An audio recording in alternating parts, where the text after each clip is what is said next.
Good morning to everybody. Welcome to the OpenText Africa Summit. I am now the fourth person to say so, but I'm going to say that my panel is actually the most exciting conversation piece that I think everyone's going to be exposed to.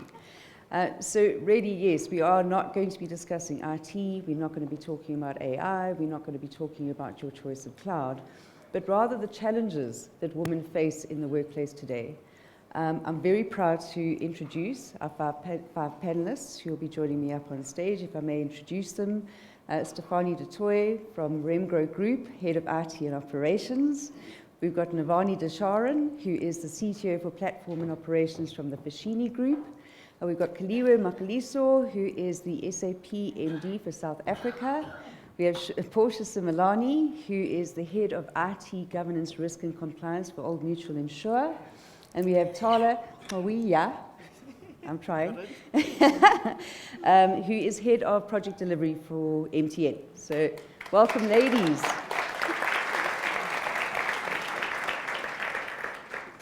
So as I mentioned, really, the topic is to discuss the journey that I think the six of us have all gone through. And my starting point, and it was so interesting, I managed to connect with each lady individually and then together as a group, is their choice of career did not start in the technology space. In fact, every single lady on the stage did not study to move into the tech space. We've got Navani, who's actually a certified physicist, for instance. Kaliwe, who's actually a CFO. We've got two school teachers up on stage. And really, I'm going to put the question to Navani, why did you not choose to go to the tech route initially? So when I got into university, I hadn't come across I grew up in apartheid South Africa, the latter part, so before you age me. And I had not experienced any tech at school. There was no computers. I had vaguely heard about this computer world, and we had a little module on it. And when I went to university, I did computer science as a filler. It wasn't going to be a subject I had intended studying. And the only thing I really enjoyed about physics was my lab partner, and not really physics as much. And then went on to study computer science and have totally enjoyed it. And did a whole bunch of qualifications in it, and have now only worked in the tech field. My entire working career has been in the technology space. Right. And Portia, you made mention of the fact that you started as a school teacher. How after 5 or 6 years in your then chosen role, you chose to chase a career in the tech industry as well. Yeah. What was the decision-making factor, apart from the money, which you mentioned last night? Well, I would say apart from the money, I guess as a young child or girl child, I was very curious about many things.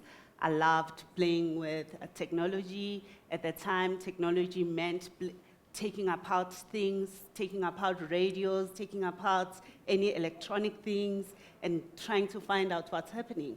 And then during that time, I heard of programming, and then I went to try and understand what this is about, and I realized that it's actually basically not necessarily what I like, because you're just sitting in front of the computer most of the time, not interacting with people, and I still loved that part. So during that time, I also heard of, at the time it was called CTI, I think it's still called CTI, and it had like a lot of things within IT that I could study, and I was still a teacher at the time programming. I was doing it as part-time over the weekends, and then I went to my school principal and I said, dude, I found something better. I'm actually leaving this teaching, and I went full-time into CTI, and what was nice at the time, it was, I think, you do your own, on your own pace, so as a school teacher, my job is to understand the material. So I studied that thing over a period of 3 to 4 months, and I was done. So I was lucky to actually go into technology and then found a job in information security, which also meant understanding policies and teaching people about information security policies. And at the time, it's around 2000. Don't guess my age. So it was around that time. So people were still scared. You remember the Y2K and all those things? Yeah, so people were still scared about technology. So that's how my journey started. So and I was teaching again. Teaching followed me into this new career. And yeah, many years later, I'm here. Fantastic. Kaliwe, I'm not going to ask why you went from CFO and how you've become the MD of SAP, which I know you've only been in the role for the last 3 months. However, you made some interesting points when we had our conversation last week, where you said, breaking barriers, going where women haven't gone before. And you were quite, your voice picked up with passion. What were the challenges that you saw, that you faced, that has made you so determined to do just that? Take over a role which is predominantly a male sort of, even our little diagram that Seren used in his presentation, the CEO was a man. Sorry. If you could talk to that a little bit for us. Yes, but let's take a step back. Morning, everyone. Let's talk diversity first. I always love these pictures. I hope you can spot me. I'm the one in the picture. That's our diversity in the space. But taking a step back, I started off as an auditor. Oh, right. Auditor. I was an auditor for a couple of years. And then I ventured into consulting. That's where I met this young lady at Accenture at the time. And I then ventured to be a CFO in a public entity. And I think what interested me at the time, it was a newly established entity, just amalgamated in government. And we had to set up processes. And I was the first formally appointed CFO. And I had to build up the processes and the organization structure. So I stayed there. But what intrigued me during that period was how government, public entities engage and how they use technology and, technology information as such. And that's when I got, opportunity in venturing. I've moved into Oracle, SAP as an MD currently. If you can sum the journey, because I'm from auditor to sales to consultant, there's a bit of disparity there. It's curiosity across the different lines. And I studied accounting. You said, Soren, the career now is becoming distinct with technology, but what you can look at is now how these careers have converged, and to integrated in terms of now how the technology advances. So it has been my curiosity, breaking barriers, tackling into territories that are fairly tough and unknown. If you recall, a few years back, IT, audit was a specialized industry where you had few women, few black, CAs in country. I took that charge, but I think the bug of technology caught up with me. So I'm always charged with challenges, and I take those challenges as opportunities in breaking the barriers within the industries, and I think that is visible with the choices that I've made in my careers, where we have seen very few women, but it has progressed. As an example, if I take my role at the time, 2015, when I took over as the head at Oracle, there were few senior executives at those roles, but now we are talking multitude of women, competent women, not just appointment per transformation, but competent who can deliver and stand guard against men and deliver the results.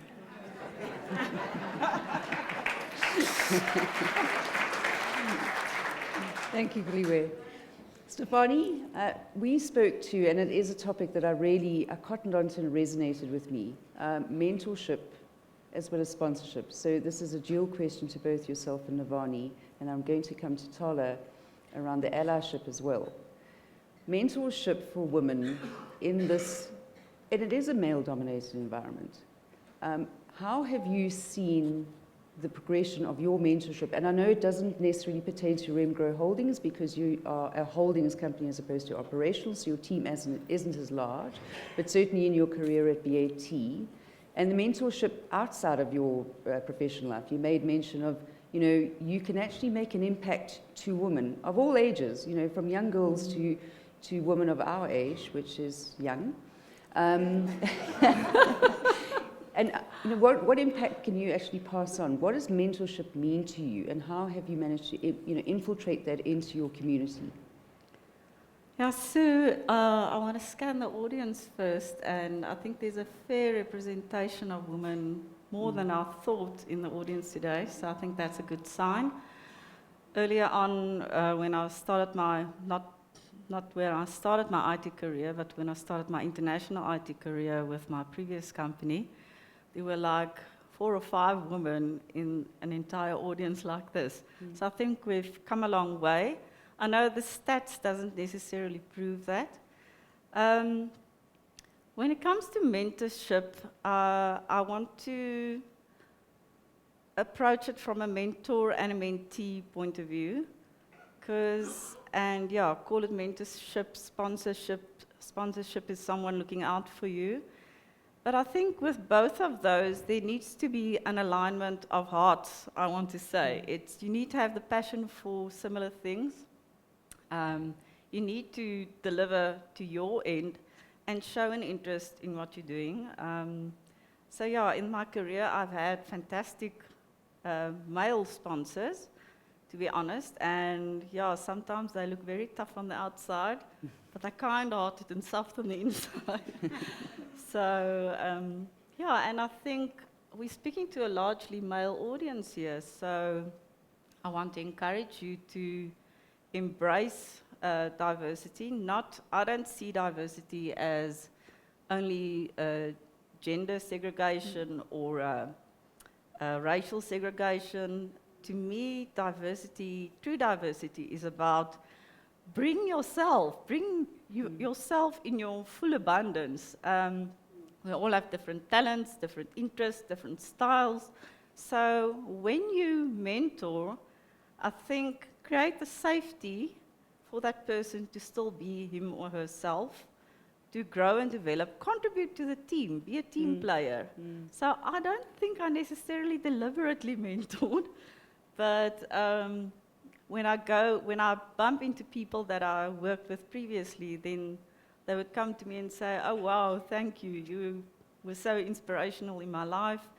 You were actually pivotal in where I'm at today." And I go, "Oh wow, I didn't realize that." So I think being authentic, being who you are, living who you are, and I think for me it is about looking out for people that are really interested in what they're doing, that are passionate for what they're doing.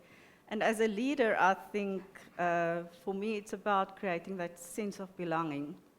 So I think what's interesting about my small team, I'm head of technology for a holding company, an investment holding company. So it's literally just myself and my colleague Hannes, who's in the audience here. He's a brilliant guy, and I love working with him. And I know he gets very shy when I say these things, especially in front of an audience like this. But for me, it's how we collaborate and how we, it's like pieces of a puzzle, how you work with one another. And as far as the rest of the team is concerned, they wear different badges. It might be Datacentrics or EOH or OpenText or whoever they might be, but that is my team. So I'm completely reliant on them. So it's also extending your mentorship into those teams. And when you see someone is a shining star, giving them the opportunity to grow and develop, and also give authentic feedback to their line manager to say, "Gee whiz, job well done, this is a fantastic," and I think I've done that last night as well in some of our engagements. So if you have a positive experience, don't shy away from building the confidence and giving that person the credit for where credit is due. Thank you.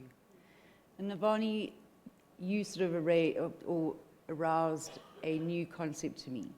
Not mentorship, but sponsorship.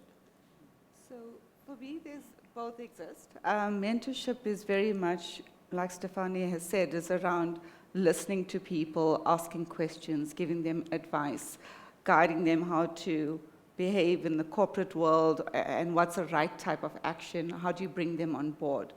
Whereas sponsorship is a very deliberate attempt where people use their power and influence to promote other people and really to use that to promote females, because by our very nature, females don't speak up for ourselves. And I think the females in the group would acknowledge that. They feel when you speak about yourself, you're bragging.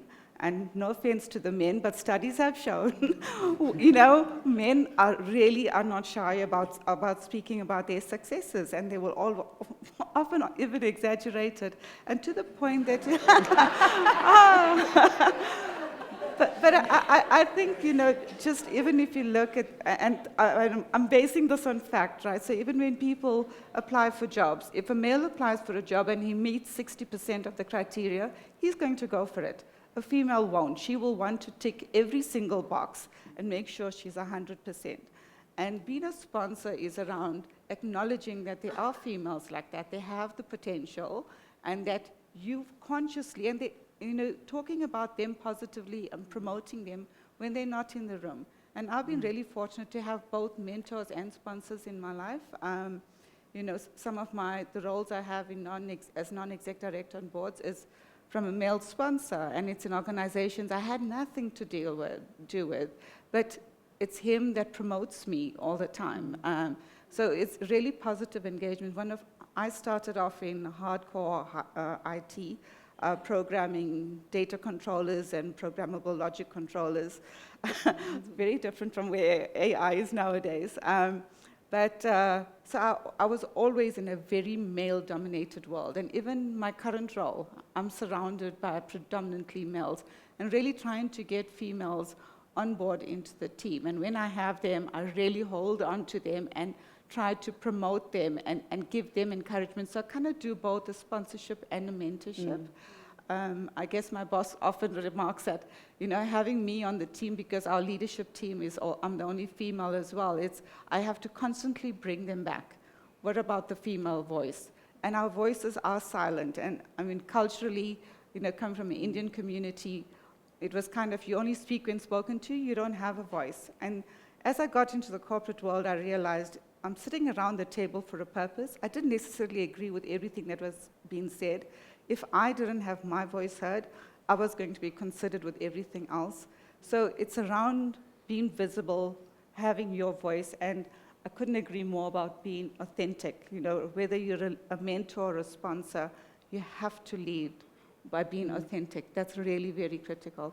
So I think really, sponsorship, mentorship, both equally important. Mentorship is more around you internally. Sponsorship is around how the people around you react and will promote you when you're not around. Thank you. And I think, if there's a nugget of gold to take away with you from today, I think that absolutely resonated with me a couple of weeks ago. So thank you for that. Tala, you and I spoke at length about allyship and networking, and some of the challenges of being, in some instances, single moms. I think quite a few of us have that challenge. And yes, it doesn't only strike in the woman's sort of place in the world.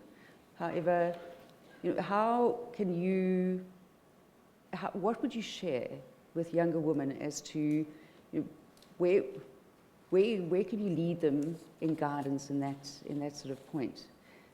Because we don't have the same networking opportunity.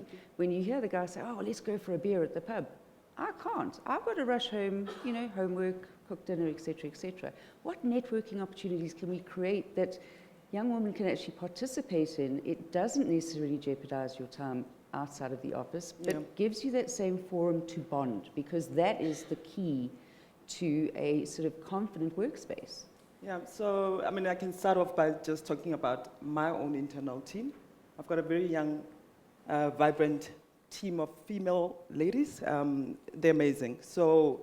And I've realized that the way I would lead them is not only by just mentoring, where you just guide people, but actually throwing them into the deep end and actually getting them to fail fast, get over their fear, and get on the other side courageous and much props for us. It's very important that we acknowledge our women as well. I think some things are confused when it comes to women around the fact that you need to be having certain traits that are more similar to men, butch and muscular and talk too much in a certain way. And I'm not saying that all men are like that.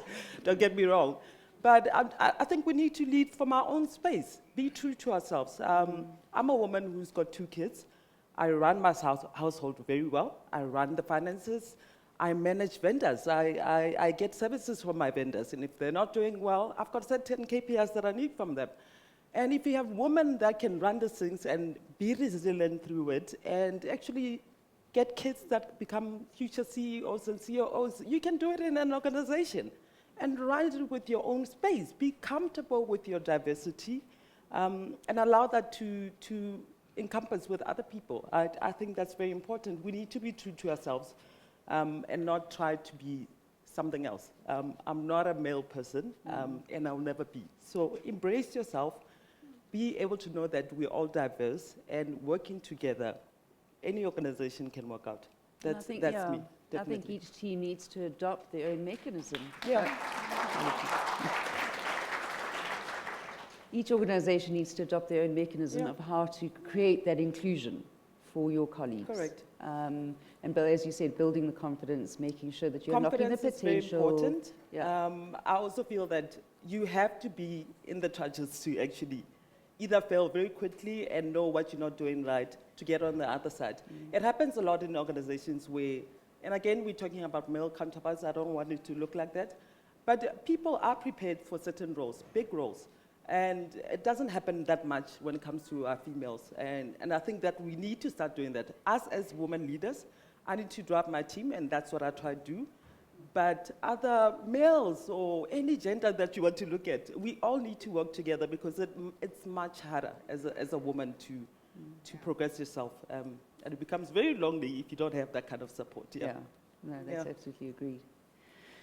So, Portia, we talked to education, and this was an interesting point. You feel like you sometimes have to prove yourself in the workplace more than once before some of your colleagues actually take what you've said seriously. They go and go around and double check what you've just passed on from an information perspective. Yeah. And you mentioned something that really also rung so true, the way that you actually then go to these individuals and educate them on the unconscious bias that they've shown towards you in this activity of double second guessing you. Yeah. So I'm going to give an example. When we were in a meeting, it was a cloud migration meeting. So as a GRC specialist, obviously, I would also be sensible about the risks, making sure we've thought about certain security issues and all of that. And our male colleague, in the meeting, I'm asking the questions, have you considered this and this and that? And the answer, of course, I know that. I run this program, I've done this so many times. Doesn't even tell me what has been done. Another male counterpart says, but what Portia is saying is true. Can I bring in race? A male counterpart who's black? No, but what Portia is saying is true. You need to take account of those things. It's like, but I have. A white male comes in who has nothing to do with what I'm doing. He goes, but what Portia is doing, is asking you, you need to consider it. Considering that this and this happened before, you need to do this. Oh, yes, you are right, sir. And these are the unconscious bias that we find in the workplace that women face every now and then. Somebody has to back up what you're saying. And what I actually want to appeal to the male, even women sometimes, just be conscious of those things. Listen to what a person is saying. Do not think just because it's a woman, it may not be a right, or whatever they are saying. Even could be the junior people in the room. They're coming with something we didn't think of. But listen to people and be really conscious about how you respond to certain people and the decisions you make, because there's so many instances where wrong decisions were made because they're coming from someone who's believable. Be conscious. Listen to people who have different opinions to yours. Listen to other perspectives of the same problem, and try to make sure in your meetings you are inclusive.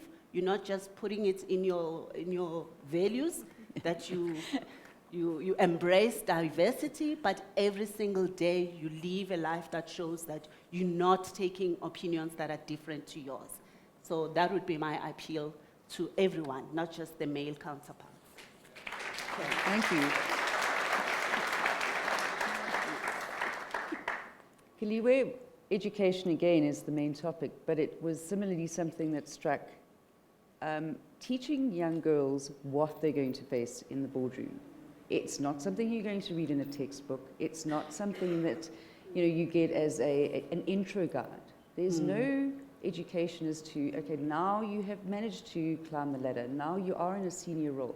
But no one prepares you for that first board meeting, that first instance when you're sitting around a table. How can we help get that kind of information across? How do you personally assist young women in that particular realm?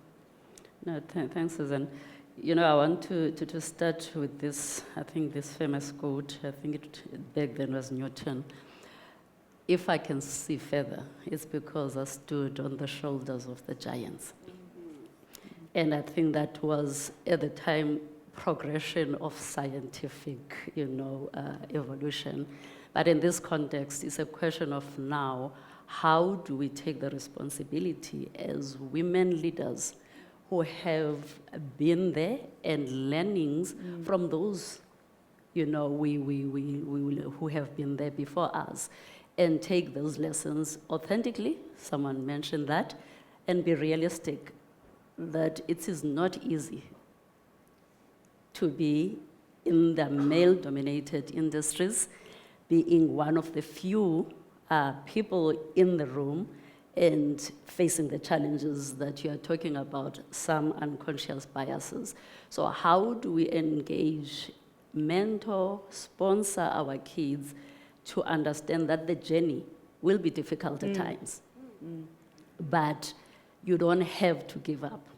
There is support structure. Who do you surround yourself with in terms of support? We're talking about allies. Each one of us have been sponsored by a male counterpart who have seen our potential. But as women, we've got extra responsibility sitting in these positions to really take our youngsters in the journey and be authentic about it. There was the statistics, I don't know if you've read, I shared the article with you by McKinsey about the great breakup of women. They are not leaving the jobs, they are not leaving their careers, they are just leaving the companies who they feel they are not valuing their input. Because as women, we have got to do, as Utola is mentioning, a lot of things. And within that report, even the youngsters, they have aspirations and ambitions that they want to be CEOs. However, the journey to being a CEO we're not talking about it. And they want that flexibility, that agility we are talking about in terms of how does it take? How do you engage in boardroom? We are facing challenges that as a CEO of an organization, you also have to address the bottom line, the profitability, whilst you are addressing aspects of diversity and inclusion. How do you tackle those as women in organizations? So it is imperative for us as we sponsor and mentor the kids, not to say just don't give up. Take them through the journey in terms of how they are going to navigate the journey into the boardroom, because you have a statistics of women going through universities, doing the same thing as men, but as we go through our career progression, we drop out. Now we're seeing major key women CEOs who are leaving, statistics as early as February, that they are leaving the corporate for other, career opportunities. Why is that?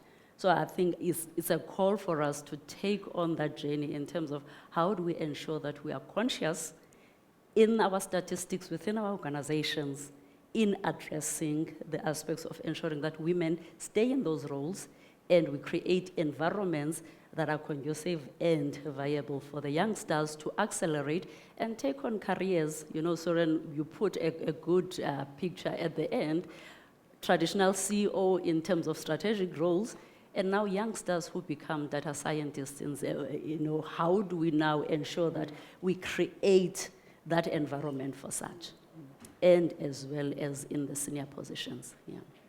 Thank you, Chloe.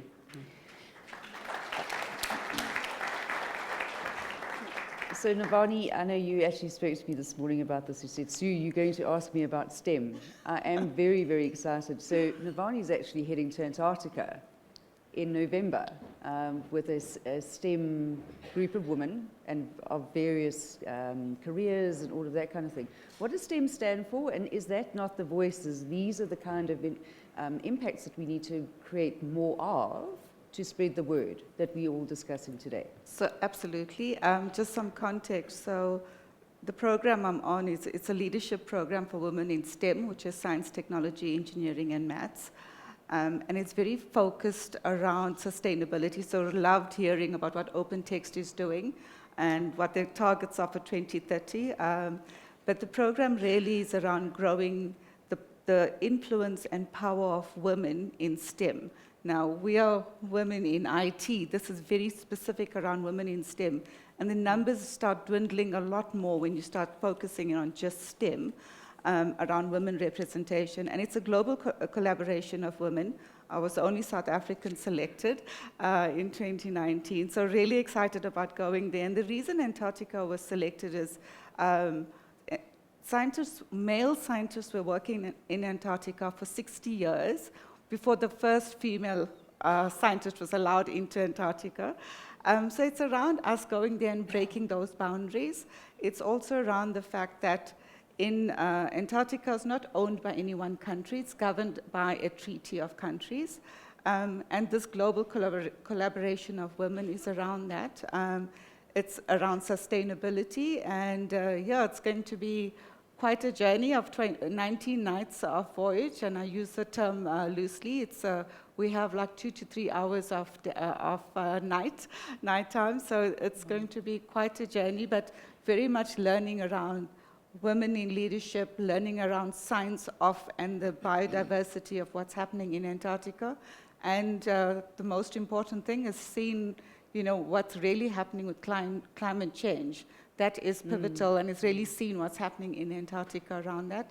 We will all be offsetting our global footprint, you know, our carbon footprint rather, once we're back, you know, understanding the journeys we've taken, what food we've consumed on the ship, what products we've used, and all of that. So it's going to be quite something.